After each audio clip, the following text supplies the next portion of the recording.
Good morning, all. Today we are going to start our very next lecture in the building and town planning. So, before starting today's lecture, just go a flashback for that previous lecture.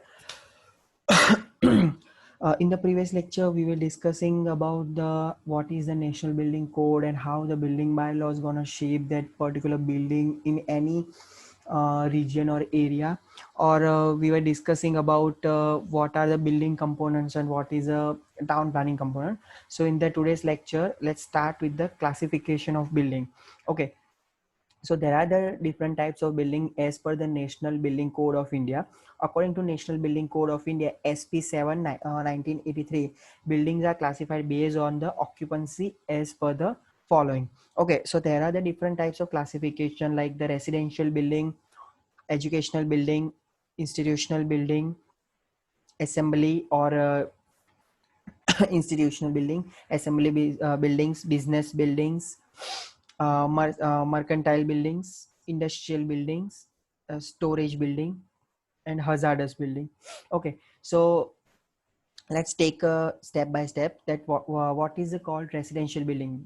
This shall includes any building in which sleeping accommodation is provided for the normal residential purpose with or without cooking or dining facility or the both facility, except any building classified under group C.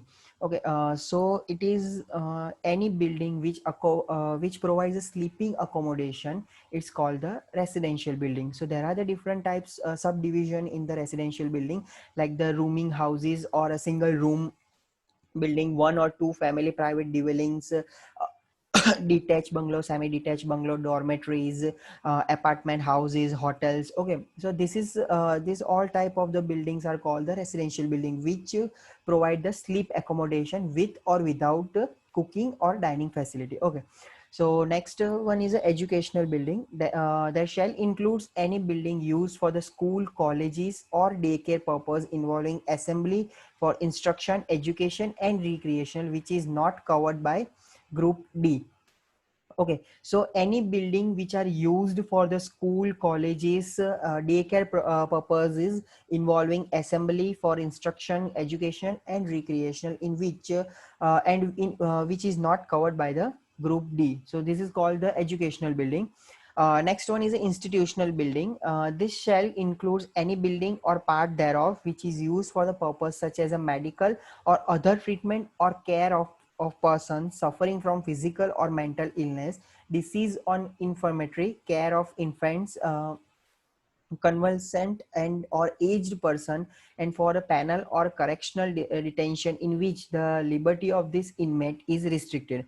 Institutional building ordinarily provides sleeping accommodation for the occupants. Okay, so there are the different types of the institutional building like the hospitals, custodial institution like jails and mental asylums, panel and mental institution. So this type of the building called the institutional building, which are governed by the some authority or by the government, which includes purposes such as a medical and other treatment or care of person for suffering from the physical as well as mental illness. Okay, so this is an institutional building.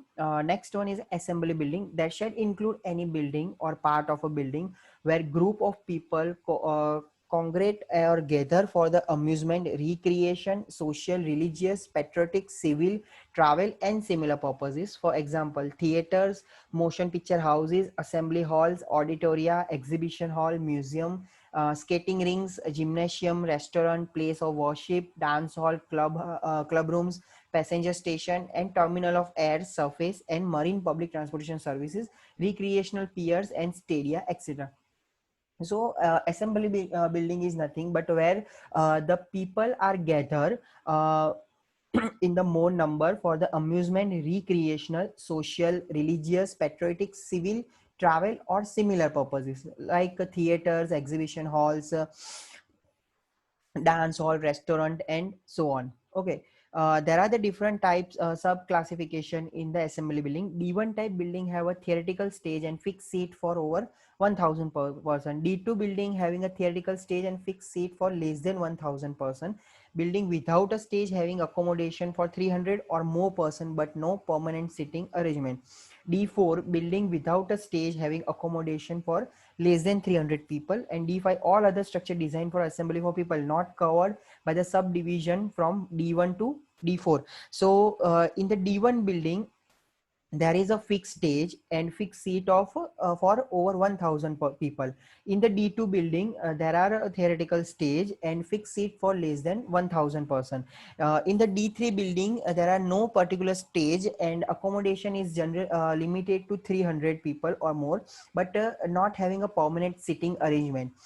In the D4 type building, without a stage having accommodation for less than 300 persons. And a D5 all other structures designed for assembly of people not covered by the subdivisions in D1 to D4. Okay. So next, business building. This shall includes any building or part of a building which is used for the transaction of business other than that covered by group F, and part of the building covered by 3.1.1 for keeping accounts record and similar purposes. Professional establishments, service facilities like city hall, town hall, courthouses, libraries shall be classified in this group so far as the principal function of this is transaction of public business and keeping the books and record. So the business building nothing but a commercial complexes in which the business activities or employment activities are gonna take place. So which is used for the transaction of the building or for keeping of account and record and similar purposes. Okay, so there are the different subdivision in the business building like E1, which in which offices, bank, professional establishment like office of architect, engineers, doctors, lawyers are fall in this E1 type category. In the E2 type, there are the different type of employment activity are gonna take place like the laboratories, research establishment and test houses. And E3 is a computer installation. Okay, so there are the different three subdivision in the business type building. So next one is a mercantile building. This shall include any building or part of a building which is used as a shop, store, market for display and sale of merchandise, either wholesale or retail. There are the different subdivision in the mercantile buildings like F1, which includes shop, store, market within an area up to 500 meter, and F2 includes underground shopping center, departmental stores with an area more than 500 meters square, storage and service facility incidental to the sale of a merchandise to and located in the same building shall be included under this group. So there are the different there are two different types of the subdivision in the mercantile building, F1 and F2. Okay, next one is an industrial building. That shall include any part or a part of a building or a structure in which products or material of all kinds and properties are fabricated, assembled, manufactured and processed. For example, assembling plants, laboratories, dry cleaning plants, power plant, pumping stations, smoke house, laundries, gas plants, refineries, dairies and sawmills. We are fall in this type of category. So there are different types of the industrial subdivision like G1 building used for the low hazard industry. So what is a hazard industry? Okay, there are the different types of the manufacturing unit which use the hazardous chemical in their manufacturing process. So for the general people it may be harmful to the some extent. So this type of industry falls into the hazardous type of building. So in the non-hazardous type or the basic industrial building, there are the different classification. G1 which includes building used for the low hazard industry, G2 building used for the moderate hazard industry, and G3 building used for the high hazard industry. Okay. Next is a storage building. This shall include any building or a part of a building used primarily for the storage or sheltering, including servicing, processing, and repair incident to the storage of goods, wars, and merchandise, except those that involve highly combustible or explosive product or material like the petrol and the other type of chemical or the gaseous material. Vehicles or animals, for example, warehouses, cold storage, freight depots, transit shed, storehouse, truck, marine terminals, garages, hangars, grain elevators, barns, and stables. Storage properties are characterized by the presence of relative small number of person in the proportion to the area. Any new use which increase the number of occupants to a figure comparable with the other classes of occupancy shall change the classification of the building to the new use. For example, hangar used for the assembly purpose, warehouse used for the office purpose, garage buildings used for the manufacturing purpose. Okay, so if the occupancy and the number of occupants are increasing day by day, so there are the chances of the provided new change in the classification of storage building, just like hangars used for the assembly purpose, so which fall in the industrial building type, warehouse used for the office purpose, which fall under the business type building, and garage building used for the manufacturing, which also fall into the industrial building. Okay. Next one is a hazardous building. This shall include any building or a part of building which is used for the storage, handling, manufacture, and processing of a highly combustible or explosive material or product which are liable to burn with the extreme rapidity, or which may produce a poisonous fumes or explosion, for storage, handling, manufacturing, or processing, which involves highly corrosive, toxic, or noxious alkalis, acid, and other liquids or chemicals producing flame, fumes, and explosive, poisonous, irritant, and corrosive gases, and for the storage, handling, or processing of any material producing explosive mixture of dust which result in the division of matter into the tiny particles subject to the spontaneous ignition. So there are the different types of the materials, or there are the different types of the manufacturing unit which produce this kind of the hazardous or poisonous material or poisonous fumes, so which are classified differently from rather than above building type categories. So if any kind of that particular materials which harm the general people or the occupants, so it is a fall in the hazardous building. So generally the hazardous building are uh, constructed outskirt of the city, so that no general people could harm in the particular manner. So there are the different types of the classification of building, like the residential building, educational building, institutional building, assembly building, uh, business building, mercantile building, industrial building, storage building, and hazardous building. Okay. Provision of national building codes and rules. This part set out the standard space requirement of various parts of the building and those of the light and ventilation. Some of these items depend on the number of person who would normally occupy the building, for which the occupant load should be worked out for the table here under.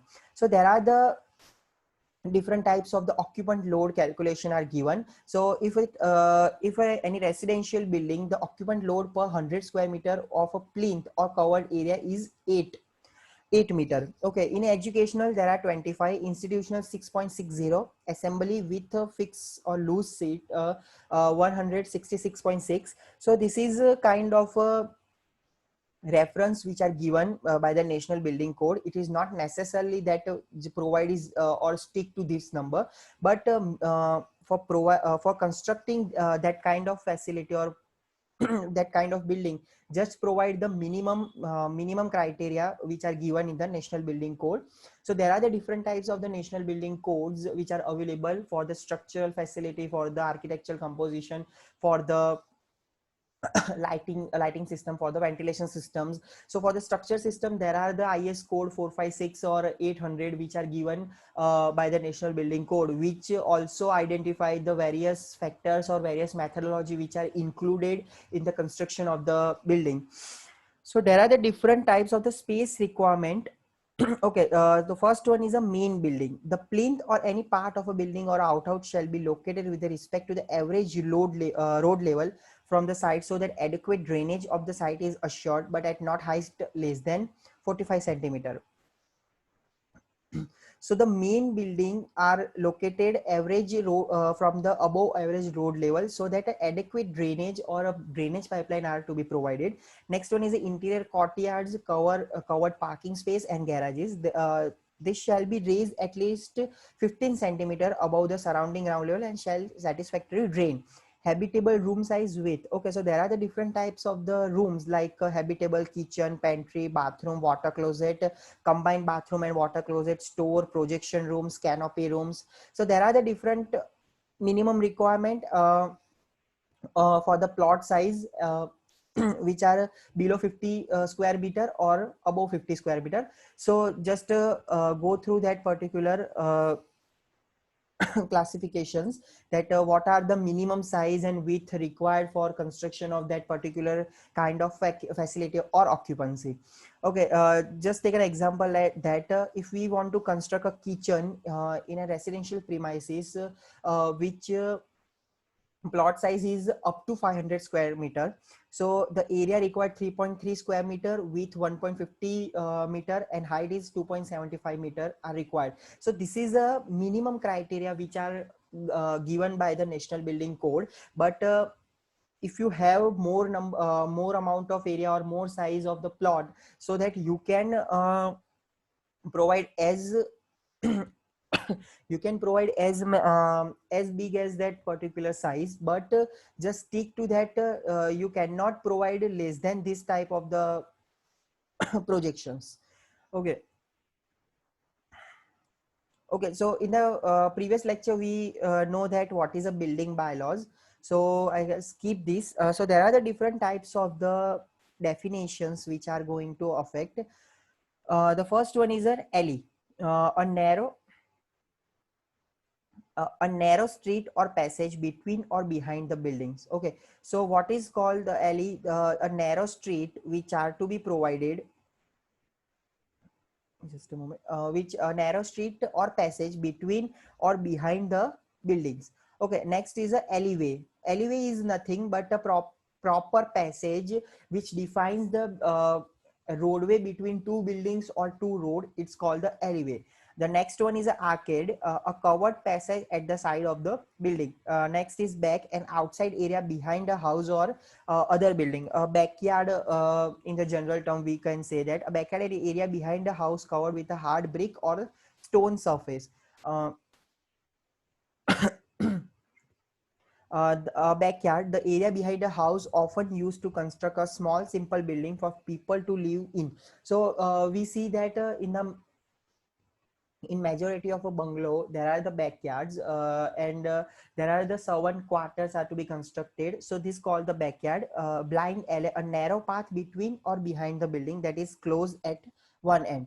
So blind alley is nothing but a passage that closed at the one end and the starting at the very started at the very starting of the building or to the next building. Next one is a boma, a area surrounded by a fence and sometimes covered with a dry grass roof used for the outdoor meals and parties. Okay. Next is a campus, a area of land containing all the main building of a large company or an organization. If we talk about our college building, so we can say that it is a campus. So in the campus there are the different kinds of the buildings are available, like there are the different types of department, the library building and another type of building. So it is called the campus. Next one is a car park, an area or a building where people can leave their car for a short time. Cloister, a covered path around an open area in the center of a large building such as a monastery. Close, the area around a monastery include the building belonging to it. Court, a courtyard, a square area that is surrounded by building or a wall. Deck, a wooden floor that is built on the outside of the back of the house. The usual British word is a decking. A wooden floor that is built outside a house or a garden. Driveway, estate, forecourt, frontage, garden. So this is the basic terminology which are going to take place. So this is a very important. What is a setback? In the land use, a setback is a distance which a building or other structure is set back from the street or a road, or a river or other stream, a shore or a flood plain, or any another place which is deemed to need the protection. So setback is nothing. The distance is the distance which a building or other structure is set back from the street. Okay, so there are the different type of the margins are left by the developer or by the construction engineer. So for the protection of the inhabitants, the setback is provided, and in the National Building Code there are the predefined setbacks are given for the residential premises as well as commercial premises. So next one is a FAR terminology. FAR means a floor area ratio, is the ratio of the building's total floor area to the size of the piece of land upon which is in built. The term can also refer to the limit imposed to such as a ratio. So formula for FAR, floor area ratio, is equal to total amount of usable floor area that a building has, or a zoning floor area upon area of the plot. So the FAR means it is kind of a FSI, floor space index, that how it is useful for defining the it is useful for defining the particular height of the building. So the FAR is the ratio of the building's total floor area to the size of the piece of land upon which it is built. The term can also refer to limits imposed on such a ratio. Okay, a design and drawing of the building. The information shown on the locating drawings will be overall size, levels, and reference to the assembly drawing. They are intended to show the location of works, not detail. The location drawings, which can be plans, elevation, or section, are numbered consecutively with the prefix L. Okay, so this is the main thing, that if you are a civil engineer and you have to provide a particular design or the plan of the building, so there are the three different types terminology in the drawings: the plans, elevation, and the section. The plans is the top view of any building, which generally shows that how the wall systems are available and what are the free passages are there. Elevation is nothing but the front side view of the building, and the section is that it is cut into the half, or the wall cut into the half, and what kind of a material are used, and what are the structural capability, and what are the structural reinforcement are used, it is shown. So there are three different types of the terminology: plan, elevation, and the section. The plan is a top view of any building, elevation is a front view of any building, and section is a cut half of the any building. Typically, location drawing will include a block plan, site plan, floor plan, foundation plan, roof plan, section through the entire building, and elevations. Okay, so there are different types of the plans are available. The block plans is in the easy manner, it is called the key plan, which typically shows that where your particular plot is located in the surrounding region. So it is in the block plan. In the site plan, in the site plan, sorry, in the site plan, your particular land width and your land or plot measurements are given in the site plan, and the vicinity of your plot, that what are the what is the right side premises or what is the left side premises are given. The next one is a floor plan. Floor plan is a typically plan that how the wall systems are to be constructed, and what are the free passages, and what are the dimensions of the rooms and the other utilities. In the foundation plan, what kind of the foundation and where the proper foundation or concreting work are to be needed are developed by the structure engineers. Thereafter the roof plan, in this and thereafter section through the entire building, and the elevation is nothing but providing a visual or graphical interface to the general people that house or any building will look after the look exactly like that after the construction. Okay. Site plan usually show the exact extent of the site but not surrounding detail. Recommended scales: the location of the building in the relation to their surrounding, the topography of the site with the both existing and finished level, building to be demolished or removed, the extent of earthwork included cutting and filling, and the provision of bank and retaining walls, road, footpath, hard standing and paved area, planting, the layout of the external service runs including drainage, water, gas, electricity, telephone, the layout of the external lighting, fencing, walls, gates, the location of miscellaneous external components, bollards, litter, beams, etc. So the site plan includes each and everything, that what are the surrounding buildings are available and what kind of or what extent the earthwork are needed or to be done. Okay, so this is the different types of the functions that carried the site plan. The next one is a floor plan. Floor plan usually shows the layout of room, key dimension and level, and also may use a convention and symbol to show material and location of fitting and appliances. Recommended scale is 1 gem, 1 gem 200, 1 gem 100 or 1 gem 50.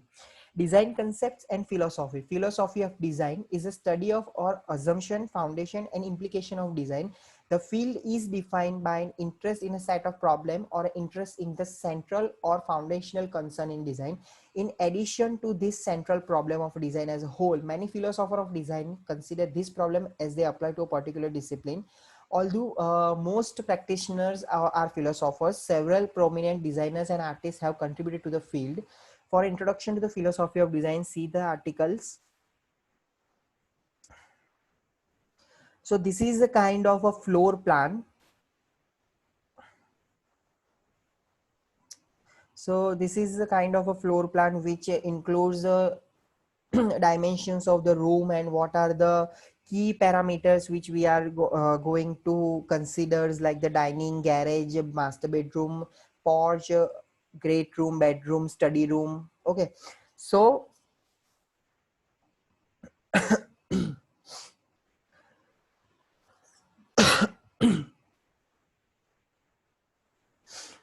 so this is called a floor plan. There are the different types of typical floor plan for the ground floor, first floor, second floor, and the terrace plan.